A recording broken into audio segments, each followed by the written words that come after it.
Assalamualaikum warahmatullahi wabarakatuh.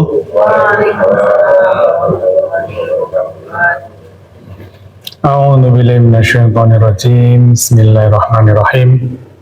Alhamdulillahirabbil alamin wassalatu wassalamu ala asrofil anbiya'i wal mursalin sayyidina wa maulana Muhammadin wa ala alihi wa sahbihi ajma'in. Rabbi shrahli sadri wa yassirli amri wahlul 'uqdatam min lisani yafqahu qawli. Puji syukur marilah kita panjatkan kehadirat Allah Subhanahu wa taala. Sholawat dan salam kita sampaikan kepada junjungan Nabi Agung Nabi Muhammad sallallahu alaihi wasallam, serta dengan memohon izin dan bertakzim kepada yang mulia Tuan Guru Mursyid, kami sampaikan salam hormat yang setinggi-tingginya dan sehalis-halisnya. Izinkanlah kami menyampaikan kajian tasawuf terkait dengan pokok-pokok ajaran dalam Majelis Zikir Tarekat Naqsabandiyah Kholidiyah Al-Mahdiyah Nusantara. Saya sampaikan ucapan terima kasih dan apresiasi yang setinggi-tingginya kepada DKM Masjid Al-Ikhlas yang berdomisili di Japos, Pondok Aren, Tangerang Selatan. Kajian tasawuf ilmiah ini sifatnya adalah mingguan yang dilaksanakan pada setiap hari Selasa malam Rabu pada sholat Isya. Baiklah, kita langsung saja kepada bagaimana pokok-pokok ajaran dalam tarekat ini. Bahwa tarekat ini secara silsilah dapat kami jelaskan sebagai berikut. Secara umum tarekat ini bernama semula adalah Naqsabandiyah, merupakan tarekat mainstream yang paling banyak pengikutnya di seluruh dunia adalah tarekat ini. Dan ini bermula melalui sahabat Abu Bakar As-Siddiq, sebagaimana sebuah hadis bahwa apa yang Allah curahkan ke dalam dadaku telah aku curahkan ke dada Abu Bakar. Oleh karenanya tarekat ini semula dinamakan Siddiqiyah. Namun hal ini ada sesuatu hal yang menarik, bahwa biasanya tarekat itu pada ujungnya berada di sahabat Ali bin Abi Thalib. Namun ternyata di tarekat kami ini di Naqsabandiyah Kholidiyah itu keduanya bertemu pada silsilah ke nomor 4, yaitu Ja'far As-Siddiq. Jadi dua samudra ilmu ini bertemu di Ja'far As-Siddiq. Dan kemudian pada silsilah berikutnya yang dikenal dengan lahirnya seorang mujadid baru. Jadi dalam setiap tarekat itu selalu ada pembaharuan di beberapa level silsilah tersebut. Dalam tarekat ini terjadi pembaharuan pada masa Bahauddin Al-Bukhari An-Naqsabandi yang terkenal dengan teori berzikir secara sir, secara diam-diam ya, tidak dilafadzkan, tidak zahar itu ya, dengan cara menembakkan kalimat Allah ke dalam kolbunya dalam hitungan tertentu, dalam waktu-waktu tertentu, sehingga nantinya itu akan menjadi zikir yang otomatis. Jadi bukan lagi lidah kita yang berbicara, bukan lagi atas perintah akal kita, tetapi otomatis itu terjadi. Oleh karenanya beliau dikenal sebagai pengukir atau pembuat pola dalam berzikir. Dan untuk menghargai beliau, maka tarekat ini kemudian diberi nama Naqsabandiyah. Jadi sebelumnya Siddiqiyah, kemudian menjadi Naqsabandiyah. Pada urutan ke-29 ini ada juga seorang pembaharu namanya Diyauddin Khalid Al-Usmani Al-Kurdi. Beliau memperkenalkan sebuah teknik namanya rabitoh. yaitu teknik mentransmisikan rohani, mempersambungkan rohani melalui face to face, itu istilahnya muka ketemu muka itu. Namun pada dasarnya sesungguhnya bukan mukanya yang bersambung gitu ya, kan nggak mungkin muka itu bersambung, tetapi rohaninya, getaran kolbunya yang mempersambungkan. Inilah yang namanya teknik rabito. Untuk menghargai karya dari Khalid Al-Utsmani Al-Qurdi itu, maka lahirlah kemudian tarekat ini menjadi Naqsabandiyah Khalidiyah, yaitu sudah ada pembaharuan dari Naqsabandiyah dan Khalidiyah. Oleh karenanya kemudian diberi nama Naqsabandiyah Khalidiyah. Dan ini semuanya tarekat-tarekat ini banyak sekali macam dan ragamnya. Ada juga yang cukup terkenal di Indonesia itu TQN, Tarekat Qadiriyah Naqsabandiyah.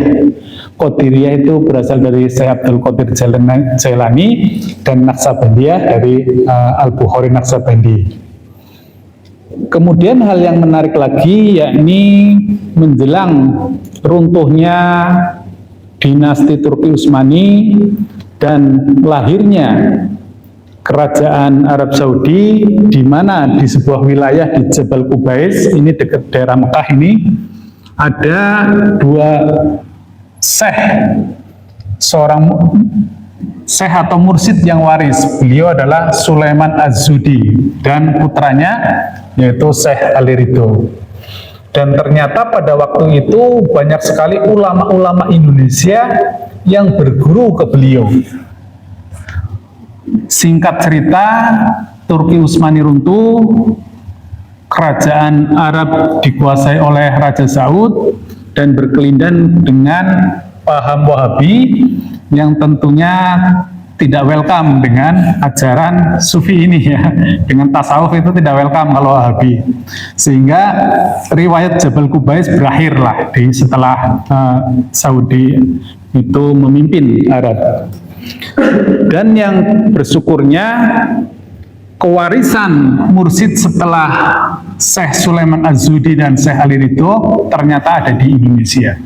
Banyak sekali guru mursyid di Indonesia, baik dari Sumatera, Kalimantan, Jawa, itu hampir pada umumnya itu berguru ke Jabal Qubais ini. Dan dari mursyid-mursyid tersebut kita mengenal ada dua tokoh yang sangat sentral, yaitu yang pertama Profesor Qadirun Yahya, beliau seorang saintis dan spiritualis, dan pada khususnya beliau adalah ahli dalam fisika dan kimia. Dan konon Prof. Qadirun Yahya itu jamaahnya sampai 10 juta. Yang saya baca di buku yang karangannya siapa itu, yang orang Belanda itu, apa orang Jerman ya, itu beliau menyebutkan antara 4 juta, tetapi ada juga literasi lain menyebutkan sampai 10 juta. Dan tersebar di 700 tempat di Indonesia itu. Bahkan ada sampai ke luar negeri. Gitu. Dan ada satu lagi, yakni Sayyidi Syekh Amiruddin. Itu beliau mempunyai kedalaman spiritual yang luar biasa.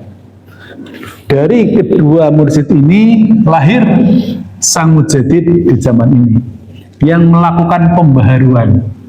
Makanya nanti akan saya sampaikan kenapa tarekat kami ini namanya Naqsabandiyah Khalidiyah Al-Mahdiyah. Al-Mahdi itu adalah petunjuk, dia adalah tokoh sentral atau tokoh akhir zaman. Nanti apa yang dibawa? Karena ini penting ini kita memahami tokoh-tokoh ini. Kalau secara umum silsilah ini itu ada yang sifatnya hanya meneruskan, tetapi ada sifatnya yang pembaharuan. Jadi sebagaimana tadi saya sampaikan, pembaharuan ada di Naqsabandi, ada di Khalid Al-Utsmani, sehingga namanya Naqsabandiyah Khalidiyah. Dan ternyata kami pun akan menyampaikan bahwa yang kami sampaikan adalah sebuah pembaharuan. Kalau di luar itu sifatnya hanya meneruskan saja, meneruskan yang lalu. Misalnya namanya Siddiqiyah, ini adalah membenarkan dari Nabi Muhammad, kan Abu Bakar As-Siddiq, kemudian diperbarui oleh Naqsabandi, Khalidi, dan yang terakhir saat ini. Dan yang menariknya lagi juga, ternyata sebarannya juga luar biasa. Pernah di Iran, Uzbekistan, di India, di Irak, kemudian di Arab Saudi. Dan ini sudah masanya ke Indonesia. Memang seperti itu ininya, runutannya seperti itu. Dan ada juga sebenarnya hadis-hadis yang menyatakan akan lahir dari timur itu ya. Tapi saya tidak banyak literasi dalam hal itu. Slide ini menjelaskan tentang latar belakang lahirnya Torekoh kami. Jadi yang pertama itu bahwa Nusantara itu akan menjadi mercusuar kebangkitan tasawuf dunia. Ini yang menjadi keyakinan kami dan kami akan mewujudkan hal itu. Walaupun perjalanannya tidak mudah itu ya, tetapi itu yang menjadi keyakinan kami. Jadi yang pertama itu, kemudian yang kedua, yang melatar belakanginya adalah terjadinya distorsi tali wasilah. Jadi ultrastruktur rohani atau hal yang paling pokok dalam agama Samawi adalah kebersambungan tali rohani atau keberadaan tali wasilah. Dan ini ditengarai sudah tidak bersambung. Oleh karenanya ini menjadi tugas para penempuh jalan sunyi itu ya, untuk bagaimana tali wasilah itu tetap tegak dan tetap tersambung sehingga ruhani umat di dunia ini tetap terjaga kebersambungannya dengan Allah Subhanahu wa taala di alam laisa kamitslihi syai'un. Bahwa pada dasarnya tidak mungkin manusia di dunia ini bisa bersambung dengan Tuhannya karena berbeda secara materi, ruang, dan waktu maupun berbeda secara dimensional. Terlalu jauh. Kita mau berkomunikasi dengan saudara kita di kampung yang berbedanya ratusan atau ribuan kilo saja kita harus memakai alat.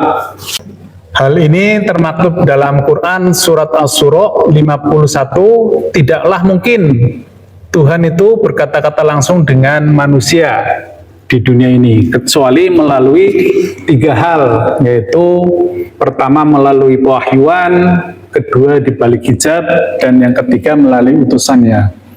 Dan kemudian dalam Quran surat Al-Maidah 35, Allah telah mempersiapkan ultrastrukturnya, sambungannya, itulah yang namanya tali wasilah. Ya ayyuhalladzina amanu taqullaha wabtaghu ilaihil wasilah. Jadi orang-orang yang beriman, tingkatkanlah takwamu dan carilah atau temukanlah wasilah ini. Ini adalah perintah dari Allah untuk menemukan wasilah itu. Jadi konstruksinya begini, Bapak dan Ibu. Ketika kita bersambung kepada tali wasilah, yang urut-urutannya yang paling atas di alam laisa kamitslihi syai'un, di ars itu Allah Subhanahu wa taala yang tidak bisa didefinisikan dan tidak bisa dideskripsikan. Kemudian di alam bawahnya yaitu alam qadim, alam ruh atau alam cahaya, di sini ada ruhani rasul. Nah inilah yang kadang-kadang manusia itu atau umat kebingungan. Rasul sesungguhnya siapa itu? Jadi dalam tarekat kami ini yang dimaksud rasul adalah ruhani. Dia entitas, bukan jasad itu. Namun setiap nabi pasti ruhnya adalah ruh rasul itu. Kita mudahnya begini ya, jadi seringkali itu dianggap sebagai sesuatu yang berbeda. Padahal ruhani rasul ya sederhananya itu adalah sebuah channel atau frekuensi ilahiyah. Jadi fungsinya ini mempersambungkan antara ruhani di dunia dengan Allah Subhanahu wa taala, karena ini tidak mungkin langsung ke sini, tidak mungkin. Bagaimana caranya? Kita untuk bicara dengan saudara di Surabaya aja sekarang harus melalui handphone, apalagi dengan Allah yang bedanya sangat jauh. Jadi pada intinya seluruh hal yang sifatnya gerakan, pembicaraan, ataupun nafas, itu tidaklah mungkin bisa bersambung ke alam ini. Oleh karenanya, ini menjadi hal yang sangat vital dalam kita berspiritual. Nah, yang menjadi masalah adalah siapa sebenarnya manusia yang bisa mempersambungkan. Kan kita sebagai awam tidak mungkin bisa langsung bersambung ke dalam tali wasilah ini. Dulu ini adalah namanya Nabi di sini. Nabi ini didiami oleh ruhani Rasul. Dan umat pada saat itu cukup menginduksinya. Kalau kita baca riwayatnya kan, umat yang baru atau menyatakan tunduk kepada Nabi kan cukup bersalaman ya, dulu namanya baiatnya itu, bersalaman dengan Nabi yang menyatakan kepatuhan, ketundukan dan berserah diri. Artinya yang nyambung sesungguhnya ya Nabi itu, tetapi kepatuhan, ketundukan dan keberserahan diri umat kepada nabinya, itulah dia namanya menginduksi frekuensinya. Semakin intensif induksinya ini, maka semakin presisi, dan semakin presisi maka dia akan semakin tersambung. Dan kemudian setelah nubuah berakhir, setelah Nabi Muhammad wafat, Allah selalu mengirimkan penggantinya yang memfungsikan fungsi nubuah dan fungsi pewahyuan. Itu yang jelas yang pertama itu adalah seorang ulil amri minkum kan ya, itu Abu Bakar As-Siddiq. Dan ini termaktub dalam Quran surat An-Nisa 59, atiullaha wa atiur rasul. Nah, konstruksinya juga sama, atiullaha wa atiur rasul wa ulil amri minkum. Allah, Rasul dan ulil amri. Ini, dan umat pada saat itu menginduksi dengan berbaiat. Bahkan kalau kita baca literasi, Ali bin Abi Thalib itu termasuk agak terlambat itu ya, beliau berbaiat dengan Rasulullah itu setelah 6 bulan itu. Karena dapat kita pahami sebelum Nabi itu wafat kan sungguhnya sahabat-sahabat juga menginduksi semua ke sini. Dan pergantian antara Nabi ke Abu Bakar As-Siddiq kan tidak seperti sertijab yang ada di dunia ini, begitu keluar SK ditandatangani, wah itu resmi. Kalau ini kan peristiwa ruhani, jadi tidak serta-merta. Tetapi pada prinsipnya adalah seperti itu. Kemudian selain ulil amri minkum juga ada pewaris-pewaris Nabi yang lain seperti walia mursyida.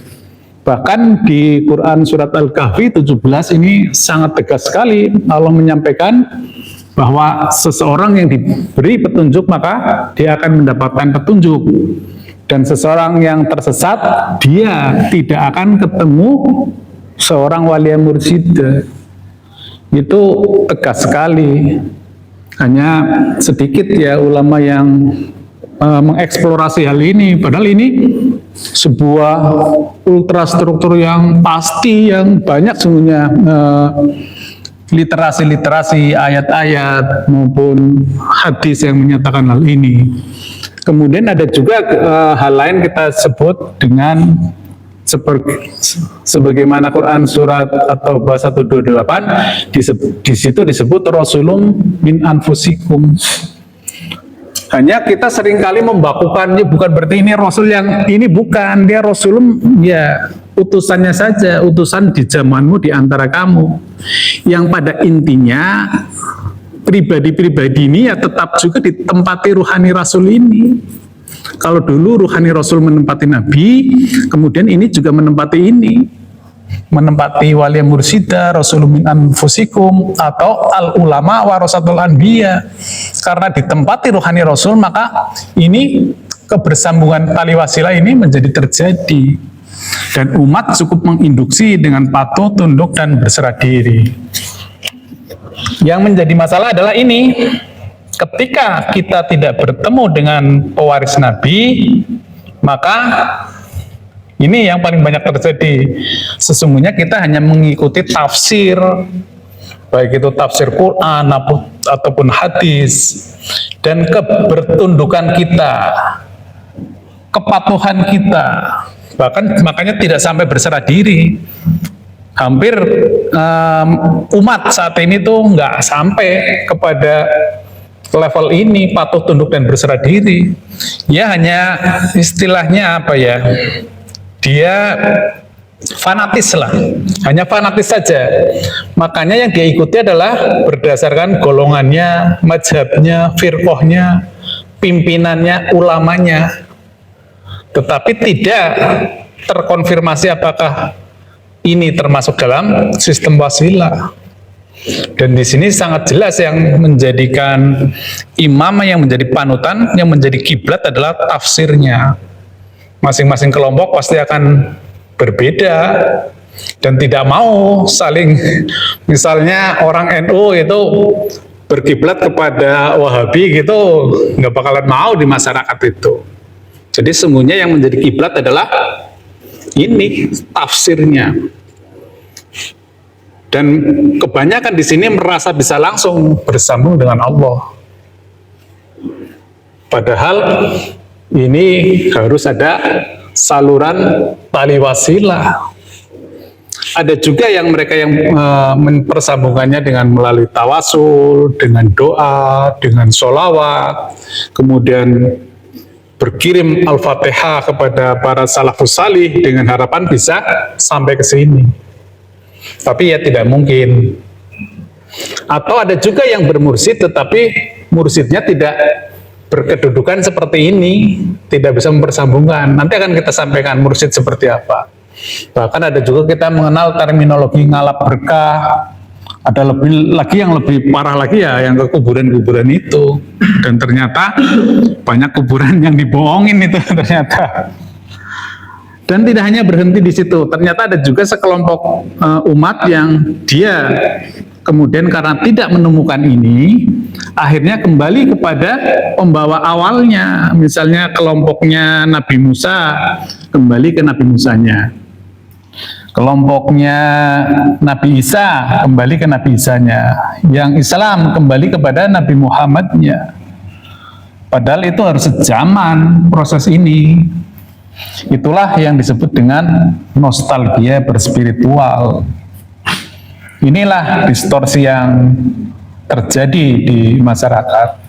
Dan ini menjadi salah satu latar belakang kenapa kami selalu mendakwakan tentang tali wasilah. Kemudian hal lain yang melatar belakanginya yaitu terjadinya distorsi metodologi. Jadi agama itu sekarang apa-apa bagaimana contohnya, mana dalilnya itu. Padahal agama itu spiritual, masanya sebatas mencontoh gerakan lahiriahnya saja. Kalau hanya mencontoh lahiriah, maka kebenarannya hanya kebenaran empiris. Itu pun kalau benar, misalnya wah contohnya benar, ininya benar, itu hanya sebatas kebenaran empiris. Padahal ini peristiwa ruhani. Makanya kami akan menyampaikan bagaimana kita itu menuju pada hakul yakin, yaitu kebenaran peristiwa empiris di alam qadim. Nah, kami mencoba melakukan check and recheck dengan sebuah teorema tentang hubungan fisika dengan metafisika. Yang pada prinsipnya ada 4 pola hubungan. Yang pertama, segala yang metafisika di alam fisik maka terbaca metafisika. Jadi penjelasannya begini, metafisika kan tidak fisik ya, tidak nyata. Jadi segala yang tidak nyata di alam nyata, di alam fisik, maka terbaca tidak nyata. Padahal agama ini urusan metafisik. Sorga, neraka, alam barzah, akhirat, iman, takwa, ikhlas, khusyuk, iman, itu urusan metafisik. Kalau kita mainnya di fisik, makanya tidak terbaca oleh fisik. Surga, neraka, itu tidak terbaca. Kemudian pola hubungan yang kedua, segala yang fisik di alam fisik, maka terbaca fisik. Ini saya kira sudah jelas, semua orang sudah paham tentang hal itu. Kemudian yang ketiga, nah ini yang menarik ini. segala yang metafisika di alam metafisika, maka terbaca fisika. Inilah yang akan menjadi poin pentingnya. Jadi sesuatu yang tidak nyata, sesuatu yang metafisik, dibaca dengan yang metafisik juga, maka dia yang semestinya inilah limit fisika. Dia nyata di alamnya. Ya, sebagaimana orang mimpi kan, mimpi dikejar-kejar anjing kan sama juga kita ngos-ngosannya, capeknya sama juga itu. Yaitu peristiwa metafisika di alam metafisika. Kemudian yang terakhir, segala yang fisik di alam metafisik, maka terbaca metafisika. Ini sama saja ya. Sama dengan nomor 1 sebenarnya. Nah, orang beragama existing saat ini pada umumnya, spiritual itu metafisik, tidak nyata, dieksplorasi secara fisik, yaitu melalui syariat. Bukan kita menyalahkan syariat itu, bukan ya. Kita jangan eksplorasi di sini saja. Kalau dieksplorasi di sini, hasilnya metafisik. Ini tidak bisa dibantah. Yang sebagaimana saya sampaikan tadi. Surga, neraka, alam barzah, iman, kemudian khusyuk, ikhlas, sabar, itu nggak bakalan ketemu. Itu sesuatu yang metafisik. Makanya kita pertanyakan metodologinya. Dan pasti terjadi distorsi karena kekeliruan dalam bermetodologi. Sesuatu yang metafisik pendekatannya fisik semata. Inilah kondisi existing kita. Oleh karenanya kita bagaimana berspiritual itu yang metafisika kita eksplorasi secara metafisik. Sehingga metafisik dikali metafisik hasilnya limit fisika. Itulah yang dinamakan dengan hakul yakin, peristiwa empiris di alam metafisika. Dan ini yang dikembangkan oleh TNK Al-Mahdi. Dan rumusannya metafisika, ini menurut Profesor Qadirun Yahya ya, metafisika adalah fisika di alam meta, sehingga metodologi metafisika ya sama dengan metodologi fisika. Dan ternyata ini ada di Quran surat Al-Baqarah 151. Nah, ini menarik ini. Saya kalau baca Arabnya itu nggak ini ya, nanti suka diketawain ini. Bismillahirrahmanirrahim. Kama arsalna fikum rasulam minkum. Sebagaimana kami pun mengutus kepadamu seorang rasul. Nih, rasulam minkum tuh dari kalangan kamu. Hanya kenapa ini harus dimaknai sebagai Nabi Muhammad? Inilah yang menyebabkan maknanya itu menjadi beku dan baku. Padahal nggak perlu harus nabi. Kan seorang rasul, seorang utusan dari kalangan kamu, minkum kan kalangan kamu di zamanmu. Bagaimana keterbimbingan manusia saat ini ketika tidak ada minkumnya itu. Dan tidak perlu dimaknai Nabi Muhammad. Nabi Muhammad adalah kisah 1400 tahun yang lalu dan selalu ada di tengah-tengah kita. Itulah pentingnya kita mencari wasilah itu. Kemudian yang membacakan kepadamu ayat-ayat kami. Coba membacakan kepadamu. Jadi beliau yang membacakan kepada kita ayat-ayat kami. Kemudian menyucikan kamu. Itu. Jadi beliau yang menyucikan dan mengajarkan kepadamu kitab. Ini dalam kurung Al-Quran. Ya boleh saja lah. Ini presisi masih lah ya. Kitab itu ya kalau Islam ya tentunya Al-Quran. Itu udah satu inilah satu pemahaman. Dan hikmah ini pun kalau dieksplorasi bisa geger ini seluruh dunia. Karena ini di sini dimaknain sunnah itu. Kalau di pemahaman sebelah itu katakanlah di kalangan Syiah lain lagi ini hikmah ini. Ahlul Bait pun ceritanya ya kalau nggak ini. Ini jadi kata-kata hikmah kemudian dibakukan. Kalau di kalangan Sunni ini dimaknai sunnah, di kalangan Syiah ini dimaknai Ahlul Bait. Dan di Indonesia seringkali campur aduk gitu. Ahlul baitnya makanya jadinya kuburan-kuburan itu Pak. Jadi hadisnya dipakai, kuburannya dipakai juga gitu.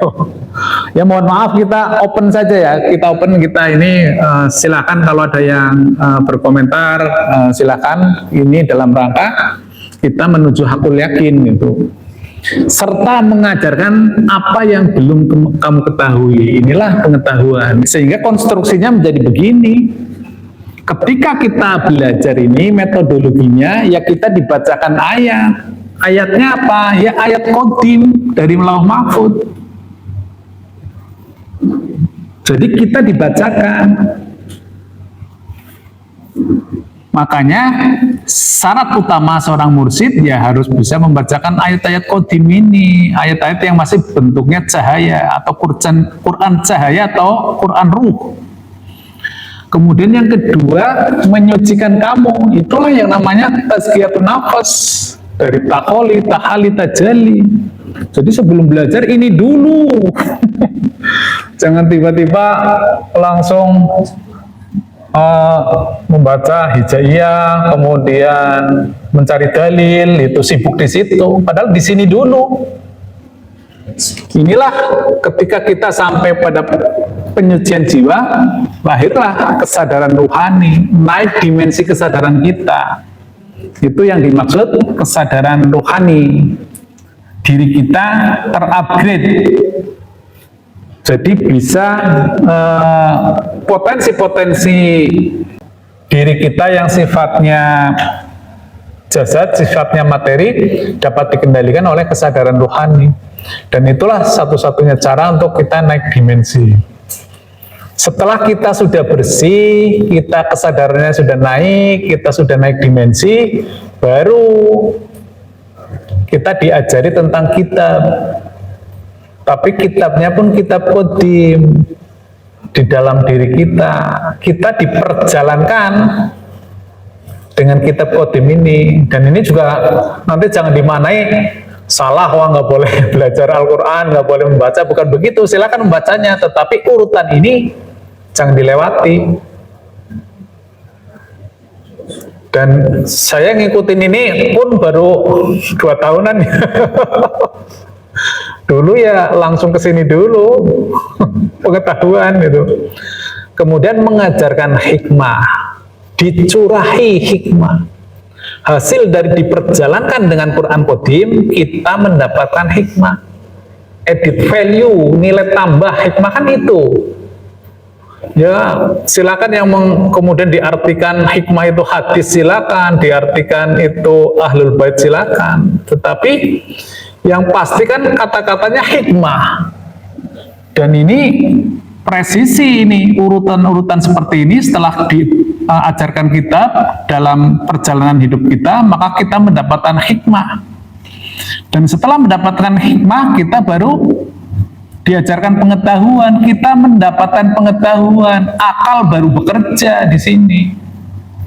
Setelah terjadi kondisi seperti ini, kita sudah dimensinya naik, kita sudah diperjalankan dengan Quran Qadim, kita sudah dicurah hikmah, kita akan mendapatkan pengetahuan.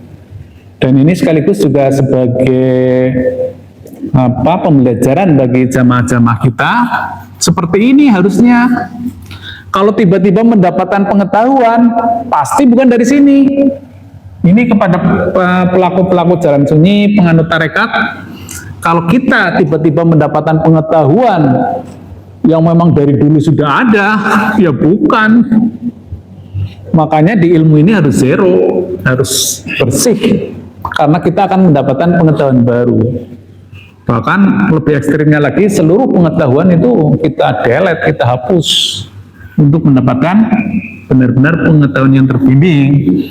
Atas dasar itu maka lahirlah ini Majelis Zikir Tarekat Naqsabandiyah Khalidiyah Al-Mahdiyah Nusantara, disingkat MDZ TNKAN atau panggilan kerennya TNK Al-Mahdi. Ini kepanjangan kali ya, biar ini ya, TNK Al-Mahdi, yaitu tasawuf ilmiah amaliyah, tasawuf yang bisa dijelaskan secara ilmiah dan bisa diterapkan dalam kehidupan sehari-hari.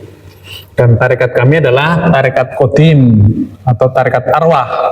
Qadim itu artinya sesuatu yang baku, yang tetap, yang permanen. Sehingga yang kami pelajari, agama yang kami pelajari itu sisi Qadimnya, sisi yang baku, sisi yang tidak berubah. Ketika agama diturunkan kepada Nabi Adam itu bentuknya seperti apa, kepada Nabi Ibrahim seperti apa, kepada Nabi Musa seperti apa, Nabi Isa seperti apa, Nabi Muhammad seperti apa. Itu ada unsur-unsur Qadimnya. Jadi kita beragama ya santuy saja, nggak terlalu bingung, nggak terlalu banyak bertanya. Orang kita mempelajari sesuatu yang Qadim.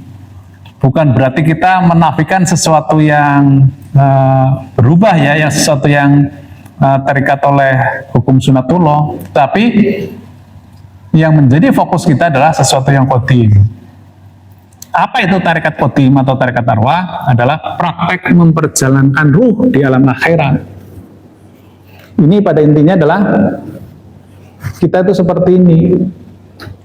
Dan karena kita sekarang menambahkan Al-Mahdiyah ini, Al-Mahdi, maka itu adalah merupakan penunjuk jalan qadim melalui potensi, frekuensi, dan gelombang. Ini juga perlu saya sampaikan kepada para pelaku tarekat bahwa silakan dinilai, seorang mujadid pasti membawa sesuatu yang baru, sesuatu yang berbeda, dan itu sifatnya penyempurnaan. Ini yang penyempurnaan kami adalah di ilmiahnya melalui potensi, frekuensi, dan gelombang. Memang kami agak mirip-mirip dengan Tesla ya. Kalau Tesla kan menyatakan jika Anda ingin memahami rahasia semesta, maka bicaralah atau pahamilah terminologi energi, frekuensi, dan getaran. Tapi menurut kami energi dan getaran itu menjadi satu, namanya gelombang. Dan kami mempunyai semacam rumusan, jika Anda ingin mengenal Tuhan, pahami terminologi, potensi, frekuensi, dan gelombang.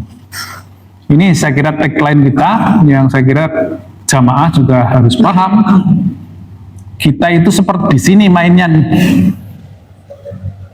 Core bisnis kita, bisnis utama kita adalah ini, potensi, frekuensi, dan gelombang. Bagaimana manifestasinya, bagaimana implementasinya? Bahwa tiga unsur pokok ini adalah potensi, ini yang tidak dibaca oleh para pemikir-pemikir fisika ya, seperti Stephen Hawking, Nikola Tesla. Beliau mainnya masih di sini, masih yang bisa terukur, walaupun kita pun gelombangnya berbeda, lebih lembut dari itu. Potensi yang tidak diungkapkan, karena tujuan kita adalah tidak hanya kita menyeberang alam sebelah, tetapi bagaimana terhubung dengan Tuhannya. Dan dalam diri kita ada potensi yang sifatnya lintas dimensi, yaitu ruh. Ruh adalah percikan ilahi yang tertanam dalam diri kita. Oleh karenanya, bagaimana potensi itu bisa mencuat, bisa teraktivasi? Maka yang paling pertama adalah aktivasi ruh. Dan dalam diri ruh ada potensi nur iman dan nur kitab. Silakan baca di Quran surat Asy-Syura 52. Itu sangat jelas bahwa ini sifatnya potensi. Bahkan Nabi pun sesungguhnya sebelumnya tidak tahu apa itu nur iman dan apa itu nur kitab. Maka dilakukanlah aktivasi. Aktivasi itu menggugah, membangunkan itu. Dan kebanyakan awam menganggapnya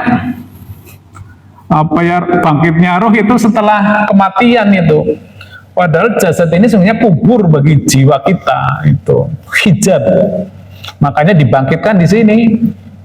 Pada intinya membangkitkan nur iman adalah tersambungnya ruh ke sistem wasilah yang tadi kami sampaikan, dan aktivasi nur kitab, terbukanya kitab qadim dalam diri kita, sehingga diri kita tuh adaptif, diri kita tuh diperjalankan dengan ayat-ayat qadim.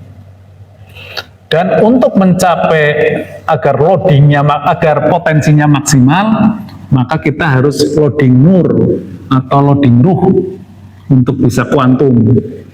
melalui zikir, suluk, dan ubudiyah. Zikir seperti biasa ya, saya kira kalau ini sama ya, sebagaimana Naksabandiyah Khalidiyah, suluk juga sama, kita sama. Hanya ubudiyah ini sudah kita, mursyid kami melakukan pembaharuan. Jadi bagaimana melakukan konversi zikir dengan gerak itu. Jadi seluruh aktivitas diri kita itu ketika menjalankan visi dan misi ruhaniyah ini, maka itu sifatnya sebagai ibadah.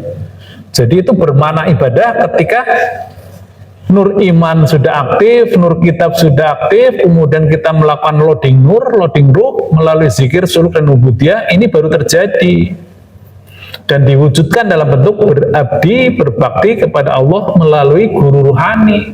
Harus ada tokoh, harus ada sosok di dunia ini. Kalau enggak ya akhirnya bertuhan kita membayangkan pun tidak ketemu, orang tidak pernah kita temukan, dibayangkan tidak bisa, difikirkan tidak bisa.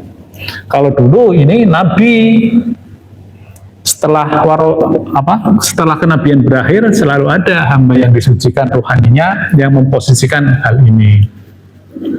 Kemudian faktor yang kedua apa? Frekuensi. Pada prinsipnya frekuensi adalah konsekuensi logis dari pelaksanaan rabito. Apa itu rabito? Rabito adalah subsistem dari tali wasilah. Wah, ini ngeri amat ini bahasanya. Subsistem bagian lah, rabito itu bagian dari persambungan. Jadi rabito itu karena kita orang awam itu tidak bisa langsung bersambung ke tali wasilah, kita harus merabit, kita harus mempersambungkan melalui sinkronisasi frekuensi ruhani dengan guru ruhani kita, dengan mursyid kita. Sehingga sekali lagi di sini syarat mursyid ya harus bersambung kepada tali wasilah. Kalau mursyidnya saja tidak bisa menjelaskan tali wasilah, apalagi bersambung ya wassalam. Ini syarat mutlak ini. Kemudian yang kedua, tersambungnya ruh atau kesadaran ruhani dengan al-wasilah. Ini saya kira konsekuensinya. Kemudian setelah itu maka kita akan mengenali frekuensi semesta. Jadi ketika intensitas kita, frekuensi kita melakukan sinkronisasi dengan guru mursyidnya, maka kita akan mengenali frekuensi semesta. Inilah frekuensi Tuhan, ini bahasa Tuhan. Jadi seringkali masing-masing kelompok, masing-masing agama, masing-masing umat itu mengklaim memakai bahasanya sendiri, sehingga yang menjadi makhluk kan tidak hanya manusia saja kan, ada manusia, ada binatang, ada tumbuhan, ada benda-benda. Itu semuanya bisa terkoneksi dengan Tuhan. Bagaimana kalau dia memakai bahasa manusia? Kan batu nggak bisa memakai bahasa Jawa itu kan, kambing memakai bahasa Sunda kan nggak bisa. Inilah frekuensi semesta, bahasa Tuhan bisa dikenali di ilmu ini. Sehingga ketika kita sudah bersambung, maka seluruh ibadah kita, seluruh aktivitas kita disambungkan melalui frekuensi ini. Dan yang terakhir adalah gelombang. Ini adalah gelombang ilahi, hanya bisa terjadi ketika ada vibrasi dan resonansi. Tetapi tetap aja yang dihasilkan dari loading nur ini, tetap saja bolak-baliknya ke sini juga. Ini juga saya kira kepada jamaah ini kami tekankan, harus loading nur. Karena ini satu-satunya cara dan satu-satunya jalan. Kalau hanya diaktifasi kemudian tidak pernah loading nur, mana bisa. Ini harus wajah itu fisabilih ini. Kemudian disambungkan melalui transmitter ruhani atau guru ruhani yang telah terintegrasi dengan gelombang semesta. Sekali lagi ini juga syarat untuk mencari guru ruhaninya, dia harus bersambung ke dalam sistem gelombang semesta, sistem wasilah, tali wasilah. Kemudian atas dasar hal tersebut, ini saya kira umum, karena tarekat kami itu tarekat Naksabandiyah, sehingga ini hampir sama lah ya ini ya, tapi perlu saya sampaikan bahwa walaupun kita kelihatannya berbahasa fisika modern ya, fisika kuantum, tetapi sesungguhnya sama saja, hanya kita bisa menjelaskan dan kita bisa memudahkan laku-lakunya. Kemudian kebetulan guru kami ini, mursyid kami adalah seorang saintis, beliau lulusan ITS, dan beliau juga seorang spiritualis itu ya, berguru kepada profesor dan kepada mursyid-mursyid yang punya kedalaman ruhani yang luar biasa. Dan itu 18-19 tahun. Beliau itu sangat baik hati sekali itu. Selalu menyatakan, Pak Munajat jangan sampai seperti saya. Saya mendapatkan ilmu 19 tahun. Sekarang Pak Munajat, saya dipanggilnya Pak Munajat ini. Umurnya berapa lah? Saya hampir 60, kalau tambah 20, 80 tahun saya baru ketemu dengan frekuensi ini. Maka beliau sangat terbuka sekali bagaimana ini bisa dijelaskan secara ilmiah, dan beliau juga melakukan pembaharuan melalui konversi. Jadi yang dikonversi ini tidak hanya zikir yang seperti ini saja. Memang kalau secara logika, kalau kita zikir hanya menyebut-nyebut namanya, hanya itu jelas kalah lah dengan yang gerak itu ya. Kalau namanya disebut, geraknya disebut, kesadarannya kita itu incas di situ ya, itu menyatu itu istilahnya loading nurnya luar biasa itu. Dan itu yang dilakukan oleh mursyid kami itu.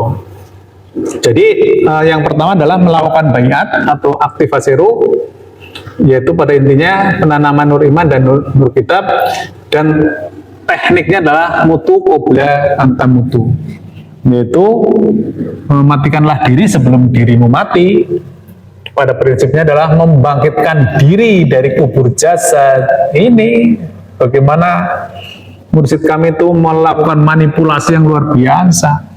Kematian jasad ini bisa dimanipulasi, karena pada intinya adalah bagaimana jiwa ini terpisah dengan ini, tetapi tidak harus mati, ya di standby-kan aja seluruh unsur-unsur yang sifatnya duniawi, di standby-kan sehingga kita berada dalam kesadaran rohani, maka nur iman dan nur kitab kita menjadi teraktivasi.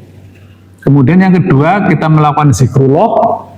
Zikrullah juga luar biasa kan yang kami pahami itu ya. Zikrullah itu tidak hanya sekedar dia menghasilkan energi ruhani, tetapi dia juga sebagai mentransmisikan frekuensi, mempersamakan frekuensi kita dengan guru ruhani kita, dan sekaligus itu bisa sebagai sebuah sharing energi ruhani. Jadi seorang mursyid itu bisa mengakumulasikan zikrullah yang dilakukan oleh murid-muridnya. Jadi benar-benar di sini itu bagaimana terjadinya konversi ya, konversi zikir itu yang sifatnya metafisik, kemudian dia akan mempengaruhi alam fisik gitu. Berikutnya adalah suluk, pada intinya adalah teknik pemampatan energi ruhani melalui vibrasi dan resonansi. Dan dalilnya saya kira yang memang tidak, yang kata-kata suluk dalam Al-Quran itu aja yang kita ketemukan hanya di Quran surat An-Nahl ayat 69. Di situ disebutkan fasluki subula rabbika zulula. Walaupun ini berbicara tentang lebah ya, lebah yang berpuasa itu ya, lebah yang bersuluk, tetapi itu menjadi entry point bagi kita. Walaupun ini juga tidak terlalu ini ya, kan kita hanya mengikuti yang terdahulu, teknik-teknik dasar ini. Yang kita lakukan adalah bagaimana memanipulasi kaifiat ini. Kaifiat ini sudah standar ini dari zaman dahulu kala. Dan kemudian ada hadis man salaka torikon gitu ya, carilah. Ini salak ini dimaksudkan ya suluk juga. Ini hadis ini terkait dengan untuk meraih surga ya kita harus melalui jalan suluk. Torik itu jalan, salaka dimaknai sebagai suluk. Dan semuanya Nabi itu ya melakukan hal ini. Bahkan sebelum menjadi Nabi ya beliau ya bersuluk terus di Gua Hiro. Setelah beliau menjadi Nabi, bisa jadi aktivitasnya banyak, beliau seringkalinya yang ini melakukan suluk kelambu pada 10 hari di bulan Ramadan.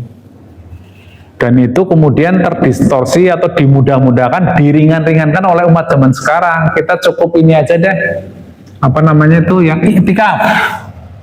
Iktikaf, ya kita kalau iktikaf dulu ya bawa kopi, bawa apa ya, bawa cemilan gitu.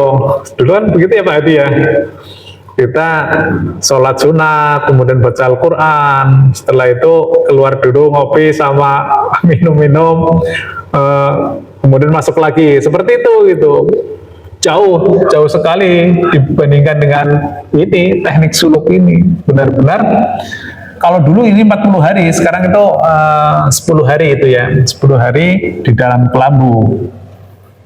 Ini ya isinya hanya berzikir dengan bilangan tertentu. Kita keluar kelambu itu ya hanya untuk urusan makan 2 kali, sholat 5 kali, ditambah yang sholat tengah malam sekali 6 sama 2 ya, kita keluar kelambu itu 8 kali itu. Walaupun kalau kita batal ya kita wudu untuk keluar ya. Tapi pada prinsipnya keluar 8 kali, dan itu sebentar-sebentar saja itu ya. Kita makan aja dikasih kayak di ABRI itu, teng, makan, teng, selesai udah masuk lagi nih. Dan sepanjang saya beribadah itu ya, pengalaman diri saya itu ya, mau ibadah apapun lah, mau sholat malam seperti apapun, kalau dibandingkan dengan suluk ya jauh gitu. Jadi nggak ada apa-apanya lah kalau apa ya, hanya sholat-sholat seperti itu. Makanya kan ada kisah Rasulullah itu sholat malam itu sampai kakinya bengkak gitu. Itu tidak mungkin terjadi kalau sholatnya pakai sholat yang dinamis itu, yang dimulai dari takbiratul ihram diakhiri dengan salam. Walaupun 100 rakaat itu 500 rakaat atau 1000 rakaat sekalipun nggak bakalan bengkak kakinya. Ini terbukti di sini nih. Sholat yang kakinya sampai bengkak terbukti. Sangat bengkak, kadang-kadang kakinya serasa hilang gitu ya. Kemudian yang terakhir adalah ubudiyah. Ini penghambaan menuju keterbimbingan rohani. Ini sungguhnya yang poin pentingnya ini ya. Jadi saya merasa, jadi pengalaman diri sendiri ya, berbeda sekali bertuhan dengan cara ini dengan bertuhan dengan cara membaca literasi berdasarkan tafsir itu. Kalau berdasarkan tafsir kita bisa ngitung-ngitung pahala gitu ya. Pahala ini menghasilkan ini, kita akan mendapatkan surga. Pahala ini, dosa ini akan mendapat siksa ini, seperti ini. Bisa diampuni dengan cara ini, seperti itu. Bisa milih itu kalau bertuhan secara literasi ya, berdasarkan apa ya, tafsir. Tetapi kalau dalam keterbimbingan, nggak bisa seperti itu. Karena ujungnya itu kita harus zero. Jadi misalnya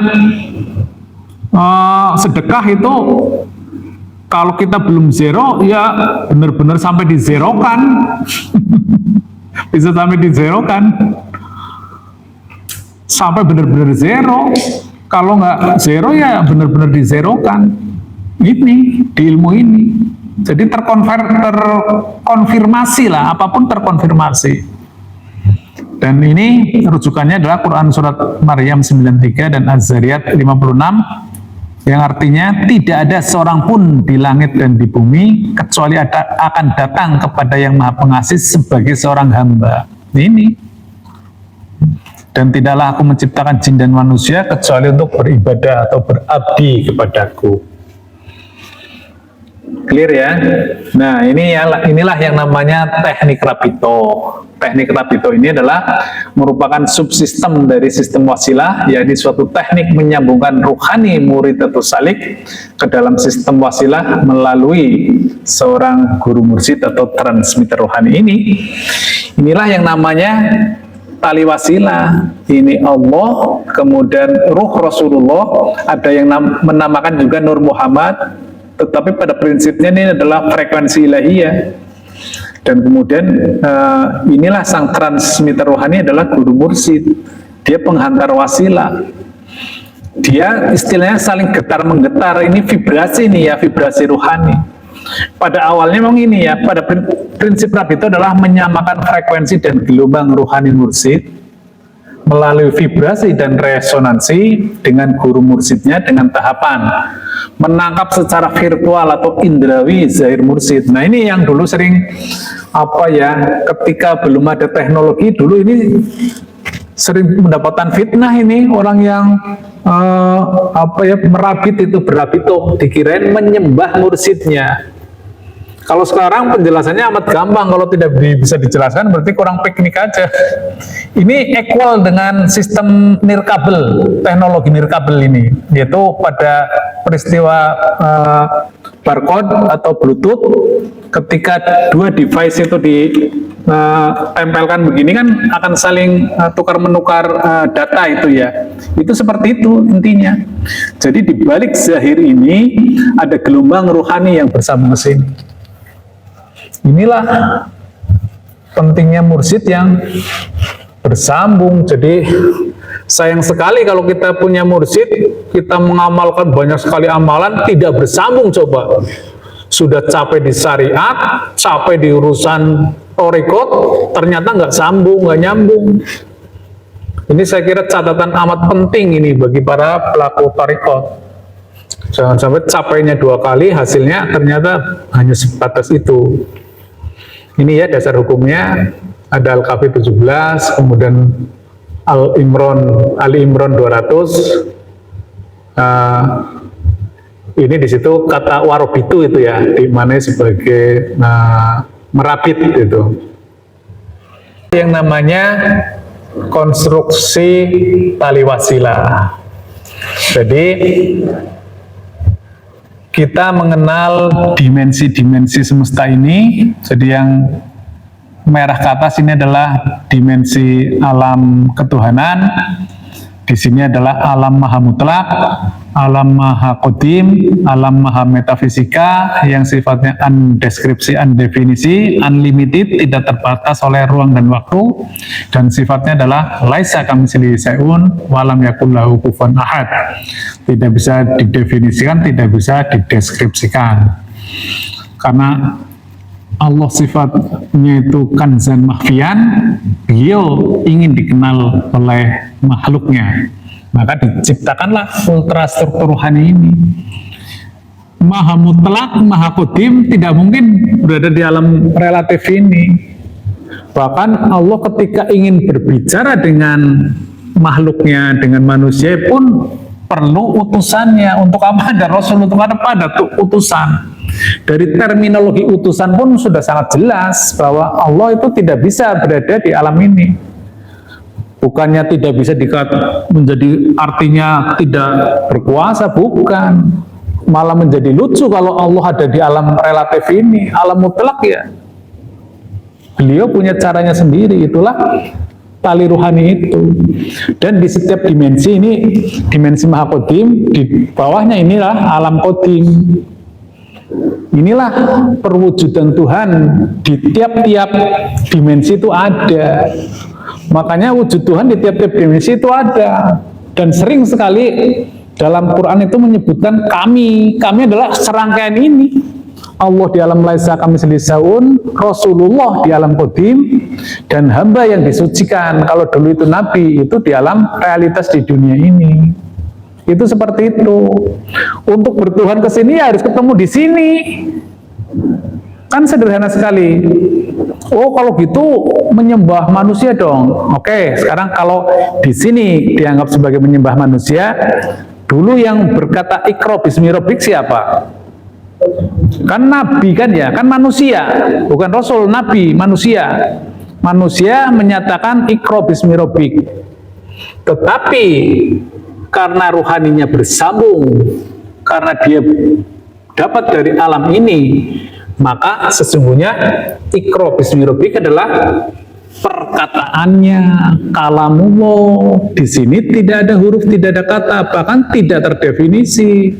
Kemudian turun di alam ini menjadi kalam qadim, bentuknya ruh, bentuknya nur, bentuknya cahaya. Kemudian turun di alam dunia, wujud menjadi kitab suci, perkataan manusia. Jadi kita harus ketemu ini. Kalau nggak ketemu ini bagaimana menyambung ke sini? Ini peristiwa ini yang harus benar-benar dipahami ya, peristiwa rohani ini. Karena misalnya ini sebelum closing ya, tentang sholat ini ya. Ini saya beberapa terakhir ini saya sering membuat contoh-contoh seperti ini. Tentang sholat, kan sholat ada hadis yang menyatakan bahwa sholatlah sebagaimana kamu melihat aku sholat. Sehingga banyak sekali hadis-hadis yang tentang sholat itu yang diriwayatkan oleh sahabat itu ya, bukan Rasulullah sendiri, yang bukan Nabi ya, yang bersabda, saya melihat Rasulullah begini, saya melihat sujud Rasulullah begini, saya melihat tangan Rasulullah begini. Itu semuanya bukan, hampir banyak sekali hadis-hadis yang menyebutkan bahwa itu seseorang melihat Rasul seperti itu. Sekarang kalau yang dilihat hanya sebatas jasadnya, kira-kira bagaimana ya kebersambungannya seperti ini? Mohon maaf, akhirnya saya harus sekali lagi saya sampaikan contoh. Ketika saya menggunakan handphone ini, kemudian saya berbicara, bahkan saya dada-dada dengan handphone. Wah, seolah ngobrol dengan asiknya. Ketika peristiwa ini terjadi 50 tahun yang lalu, atau 20 tahun yang lalu lah. Oh, kalau 20 tahun ini ya, oke lah, 30 tahun yang lalu. Pasti saya dianggap gila. Oh, Pak Teguh udah gila itu. Masa dia ngomong sendiri sama barang itu, nggak tahu apa itu. Dia ngomong sendiri, ketawa-ketawa sendiri. Nggak tahu sama siapa, jangan-jangan sama setan dia ngomongnya. Tapi sekarang anak kecil saya sudah tahu, cucu saya sudah tahu. Oh, Akung lagi telepon sama siapa itu Akung? Oh, Akung lagi oten ya. Tahu dia karena yang dia tahu bahwa saya sedang memegang handphone dan handphone ini bisa terhubung secara nirkabel, tanpa kabel. Ada frekuensinya. Kalau orang lebih pintar lagi, ahli misalnya ini, dia udah tahu lagi. Oh, dia ada frekuensinya itu yang mempersambungkan gelombang suara, kemudian dirubah menjadi gelombang elektromagnetik, ditransfer ke kota penerimanya, dari kota penerimanya dirubah menjadi gelombang suara lagi sehingga bunyi halo di sini, di sana halo. Itu kalau orang pintar menjadi seperti itu, karena dia sudah tahu teknologinya, bahwa di balik ini ada peristiwa rohani. Coba kalau saya pakai apa ya, biar lebih bombastis lah, pakai ini kayaknya.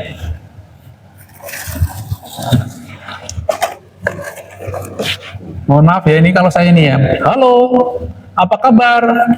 Hai. Ini peristiwa melihat yang sama ya. Tapi sampai sekarang pun saya pastikan saya dianggap gila. Karena yang terjadi hanya fisik saja, kejadian fisik saja. Walaupun saya menyatakan, oh ini sampai ini, anak saya yang di Cikarang itu tahu itu, pakai ini nih, gitu. Pasti saya dianggap gila. Karena tidak ada peristiwa rohani ini. Saya tidak akan menilai, tetapi silakan muhasabah diri sendiri, silakan menilai diri sendiri.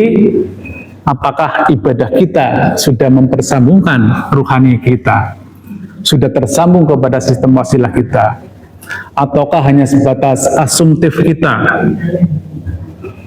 Dan untuk menegaskan ini, silakan Anda baca tentang kesadaran bawah sadar.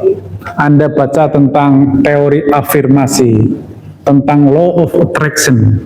Apa itu bawah sadar? Apa itu hukum keterikatan, ketertarikan? Jangan-jangan kita beragama ada di level itu. Ketika kita tidak menemukan ultra struktur rohani, tidak menemukan sambungan tali wasilah. Hadisnya, ayatnya banyak banget ini. Nanti sampai besok ini kalau saya terangkan semua. Terlalu banyak ini. Nah, itu udah pas jam 9 saya kira. Ada yang perlu didiskusikan? Tadi yang ini ya. Oh, yang telepon. Apakah misalnya kita telepon tapi nggak ada kotak, sama? Telepon tapi Kuotanya nggak ada, sama. sama dengan ini. Iya, sama. Pintar berarti udah. Jadi walaupun pakai HP benar, tidak ada kuotanya pun tidak bisa. Itulah yang namanya loading nur. Nah ini untuk para jamaah ini ya. Jangan merasa sudah diaktifasi ruhani, sudah berada di torekot ini. Wow, terlalu pede. Ternyata nggak ada pulsanya. Atau baterainya mati, lowbat. Itu juga nggak bisa. Itu benar sekali itu. Jadi seperti itu. Memang presisi tinggi, Pak. Ya. Presisi tinggi dan ya kadang-kadang terpehek-pehek juga. Tapi memang begitu, Pak. Kan kisah-kisah dulu tidak ada yang enak, Pak. Siapa yang enak coba? Sahabat-sahabat, Nabi. Nabi itu nggak ada yang enak. Sekarang masa cuma gini-gini doang, langsung masuk surga. Jadi masuk surga ya harus ke neraka dulu. Makanya kami menawarkan bagaimana neraka itu kita masuki saat di dunia ini. Ini benar-benar teknologi rohani yang luar biasa. Baik, cukup. Demikian yang dapat kami sampaikan. Alhamdulillah ini kalau yang peserta offline-nya sudah sangat jelas itu ya. Bahkan pertanyaannya sudah melampaui yang saya duga itu. Berarti sudah secara ilmunya sudah lulus lah, tinggal prakteknya saja. Kami ucapkan terima kasih pada jamaah yang online maupun yang offline, dan wabil khusus kepada DKM Masjid Ali Halas Japos yang memfasilitasi acara ini. Mohon maaf sekiranya banyak hal yang kurang berkenan dalam penyampaian kami. Kami akhiri. Illahi anta maksudi waridhoka madrubi. Wassalamualaikum warahmatullahi wabarakatuh. Waalaikumsalam warahmatullahi wabarakatuh.